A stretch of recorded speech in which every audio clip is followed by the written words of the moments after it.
प्रभु श्री राम को 14 वर्ष का वनवास हुआ। इस वनवास काल में श्री राम ने कई ऋषि मुनियों से शिक्षा और विद्या ग्रहण की, तपस्या की और भारत के आदिवासी, वनवासी और तमाम तरह के भारतीय समाज को संगठित कर उन्हें धर्म के मार्ग पर चलाया। संपूर्ण भारत को उन्होंने एक ही विचारधारा के सूत्र में बांधा। लेकिन इस दौरान उनके साथ कुछ ऐसा भी घटा जिसने उनके जीवन को बदल कर रख दिया। अनुसंधानकर्ताओं के अनुसार जब भगवान श्री राम को वनवास हुआ तब उन्होंने अपनी यात्रा अयोध्या से प्रारंभ करते हुए रामेश्वरम और उसके बाद श्रीलंका में समाप्त की।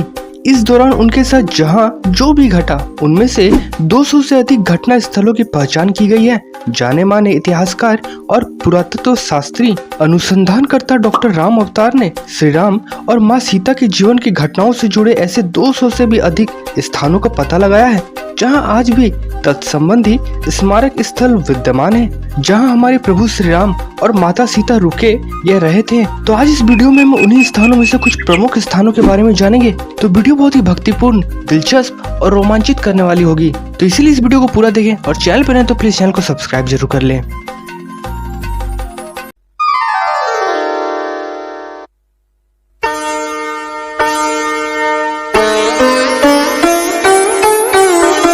श्री राम को जब वनवास हुआ तो वाल्मीकि रामायण और शोधकर्ताओं के अनुसार वे सबसे पहले तमसा नदी पहुंचे, जो अयोध्या से 20 किलोमीटर दूर है। इसके बाद उन्होंने गोमती नदी पार की और प्रयागराज से 20 से 22 किलोमीटर दूर वे श्रृंगवेरपुर पहुंचे, जो निषाद राज का गृह राज भी था। यहीं पर गंगा के तट पर उन्होंने केवट से गंगा पार करने को कहा था। प्रयागराज से 22 मील दूर उत्तर पश्चिम की ओर स्थित सिंगरौर नामक स्थान ही प्राचीन समय में श्रृंगवेरपुर नाम से परिज्ञात था। रामायण में इस नगर का उल्लेख आता है। यह नगर गंगा घाटी के तट पर स्थित है। महाभारत में इसे तीर्थ स्थल कहा गया है। प्रयागराज में ही कुरई नामक एक स्थान है जो सिंगरौर के निकट गंगा नदी के तट पर स्थित है। गंगा के उस पार सिंगरौर तो इस पार कुरई। सिंगरौर में गंगा पार करने के पश्चात श्री राम इस स्थान पर उतरे थे। इस ग्राम में एक छोटा सा मंदिर है जो स्थानीय लोक श्रुति के अनुसार उसी स्थान पर है जहां गंगा को पार करने के पश्चात श्री राम, भगवान लक्ष्मण और माता सीता ने कुछ देर विश्राम किया था।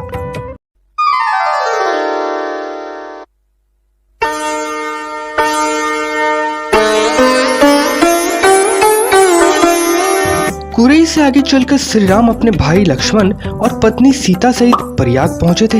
यहाँ गंगा यमुना का संगम स्थल है। हिंदुओं का यह सबसे बड़ा तीर्थ स्थल भी है। प्रभु श्री राम ने संगम के समीप यमुना नदी को पार किया और फिर पहुंच गए चित्रकूट। चित्रकूट ही वह स्थान है जहाँ भगवान राम को मनाने के लिए भगवान भरत अपनी सेना के साथ पहुंचे थे। तब जब महाराज दशरथ का देहांत हो जाता है, भरत यहाँ से राम की चरण पादुका ले जाकर उनकी चरण पादुका रखकर राज करते रहे।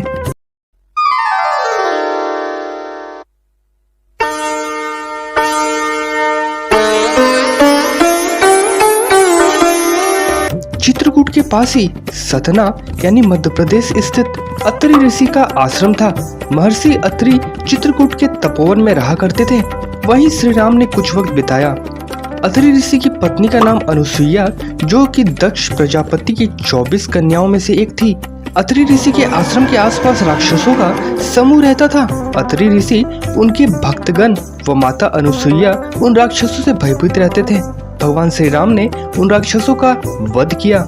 वाल्मीकि रामायण के अयोध्या कांड में इसका वर्णन मिलता है। प्रातः काल में जब श्री राम आश्रम से विदा होने लगे तो अत्रि ऋषि उन्हें विदा करते हुए बोले, हे राघव, इन वनों में भयंकर राक्षस तथा सर्प निवास करते हैं जो मनुष्यों को नाना प्रकार के कष्ट देते हैं। इनके कारण अनेक तपस्वियों को असमय ही काल का ग्रास बनना पड़ता है। मैं चाहता हूँ तुम इनका विनाश करके तपस्वियों की रक्षा करो। राम ने महर्षि की आज्ञा को शिरोधार्य कर उपद्रवी राक्षसों तथा मनुष्यों का प्रणांत करने वाले भयानक सर्पों को नष्ट करने का वचन देकर माता सीता तथा लक्ष्मण के साथ आगे के लिए प्रस्थान किया।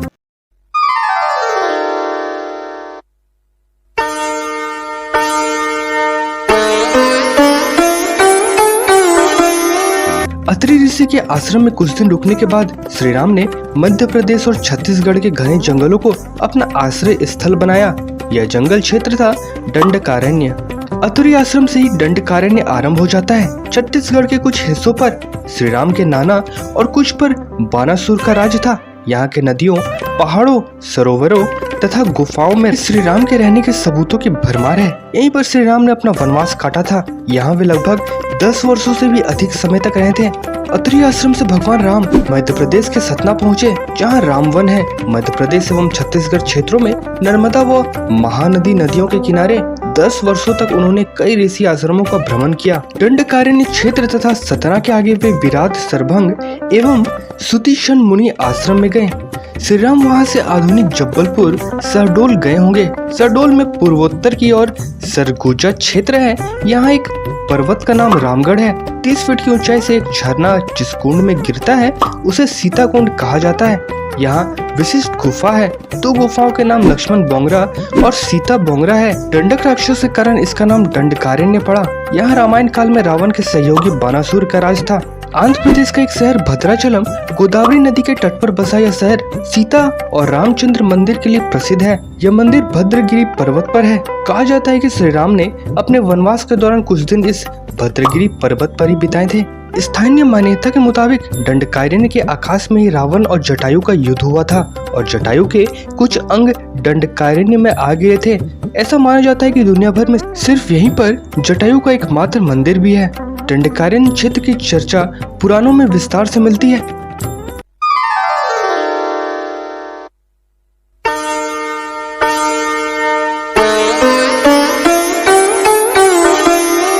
दंडकारण्य में मुनियों के आश्रमों में रहने के बाद श्री राम कई नदियों, तालाबों, पर्वतों और वनों को पार करने के पश्चात नासिक में अगस्त्य मुनि के आश्रम गए। मुनि का आश्रम नासिक के पंचवटी क्षेत्र में था। त्रेता युग में लक्ष्मण और माता सीता सहित श्री राम जी ने वनवास का कुछ समय यहाँ बिताया था। वर्तमान में पंचवटी भारत के महाराष्ट्र के नासिक में गोदावरी नदी के किनारे स्थित विख्यात धार्मिक तीर्थ स्थल है।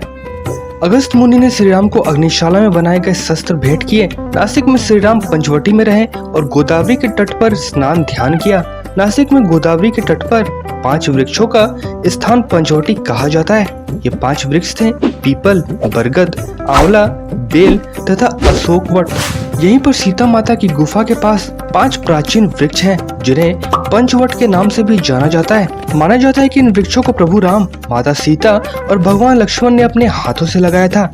यहीं पर भगवान लक्ष्मण ने शूर्पणखा की नाक काटी थी। राम लक्ष्मण ने खर व दूषण के साथ युद्ध किया था। यहीं पर मारीच वध स्थल का स्मारक भी अस्तित्व में है। नासिक क्षेत्र स्मारकों से भरा पड़ा है, जैसे कि सीता सरोवर, रामकुंड, त्र्यंबकेश्वर आदि। यहाँ श्री राम का बनाया हुआ एक मंदिर खंडर रूप में विद्यमान भी है।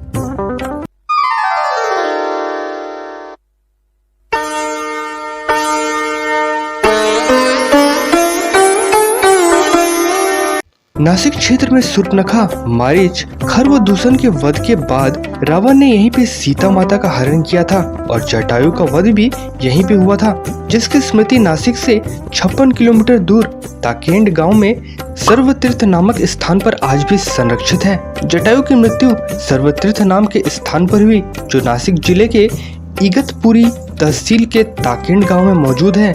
इस स्थान को सर्वतीर्थ इसलिए कहा गया क्योंकि यहीं पर भगवान जटायु ने माता सीता के बारे में बताया था। राम जी ने यहाँ जटायु का अंतिम संस्कार करके पिता और जटायु का श्राद्ध तर्पण किया था। इसी तीर्थ पर लक्ष्मण रेखा थी। इसके बाद आता है पंसाला। गोदावरी नदी के तट पर स्थित है पंसाला। मान्यता है कि यही वह स्थान है जहाँ से सीता जी का हरण हुआ था। हालांकि कुछ मानते हैं कि इस स्थान पर रावण ने अपना विमान उतारा था। इस स्थान से ही रावण ने माता सीता को पुष्पक विमान में बैठाया था, यानी माता सीता ने धरती यहीं छोड़ी थी। इसी से वास्तविक हरण का स्थल माना जाता है और यहीं पर माता सीता और भगवान राम का प्राचीन मंदिर भी है।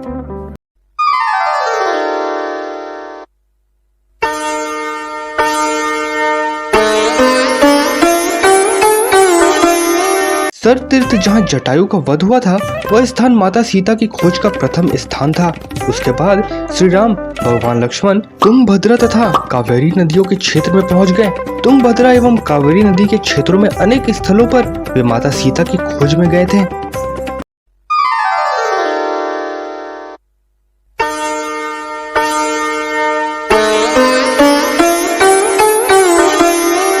जटायु और कंबन से मिलने के पश्चात वे ऋषिमुख पर्वत पहुंचे। रास्ते में वे पंपा नदी के पास सबरी आश्रम भी गए, जो आजकल केरल में स्थित है।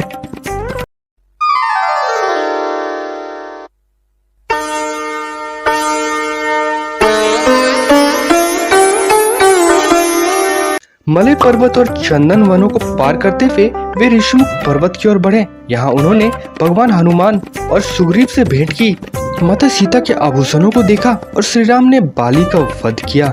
ऋषिमुख पर्वत वाल्मीकि रामायण में वर्णित वानरों की राजधानी किष्किंधा के निकट स्थित था। इसी पर्वत पर श्री राम ने हनुमान से भेंट की थी। बाद में हनुमान ने श्री राम और सुग्रीव की भेंट करवाई, जो एक अटूट मित्रता बन गई। ऋषिमुख पर्वत तथा किष्किंधा नगर कर्नाटक के हम्पी जिला बेल्लारी में स्थित है और थोड़ी दूर पर एक पहाड़ी है जिसे मतंग पर्वत माना जाता है। इसी पर्वत पर मतंग ऋषि का आश्रम भी था।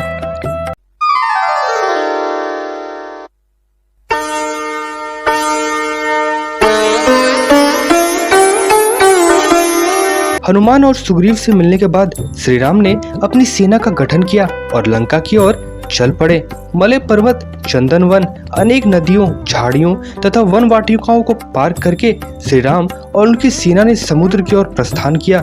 श्री राम ने पहले अपनी सेना को कोडिकरी में एकत्र किया। श्री राम की सेना ने उस स्थान के सर्वेक्षण के बाद जाना कि यहाँ से समुद्र को पार नहीं किया जा सकता और यह स्थान पुल बनाने के लिए उचित भी नहीं है। तब श्री राम की सेना ने रामेश्वरम की ओर कूच किया।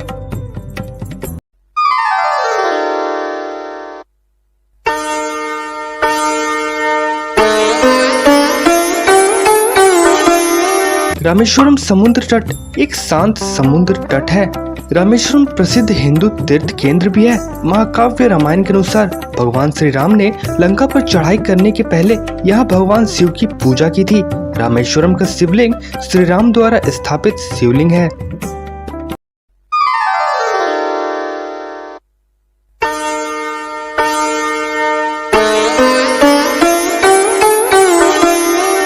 वाल्मीकि रामायण के अनुसार 3 दिन की खोजबीन के बाद श्री राम ने रामेश्वरम के आगे समुद्र में वह रास्ता ढूंढ निकाला जहां से आसानी से श्रीलंका पहुंचा जा सकता था।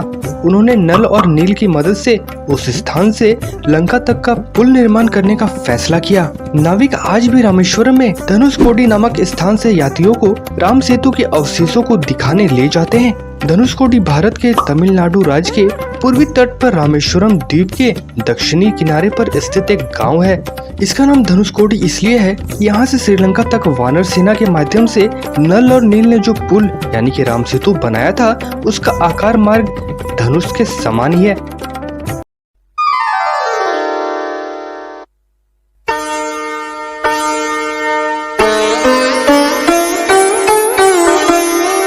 वाल्मीकि रामायण के अनुसार श्रीलंका के मध्य में रावण का महल था।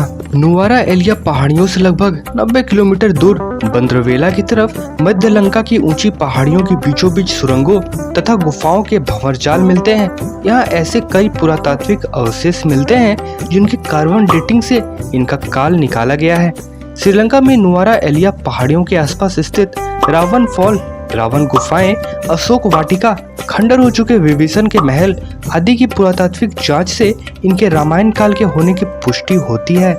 आजकल भी इन स्थानों की भौगोलिक विशेषताएं, जीव, वनस्पति तथा स्मारक आदि बिल्कुल वैसे ही हैं जैसे कि रामायण में वर्णित किए गए हैं। तो ये थी दोस्तों 14 वर्ष के वनवास में प्रभु श्री राम, भगवान लक्ष्मण और माता सीता कहाँ गए और रुके थे। और भी ऐसे कई जगह हैं जहाँ प्रभु श्री राम गए थे और समय भी बिताया था, पर शायद इस वीडियो में मैं आपको वो सब नहीं बता पाया हूँ। इसके लिए मैं क्षमा चाहता हूँ।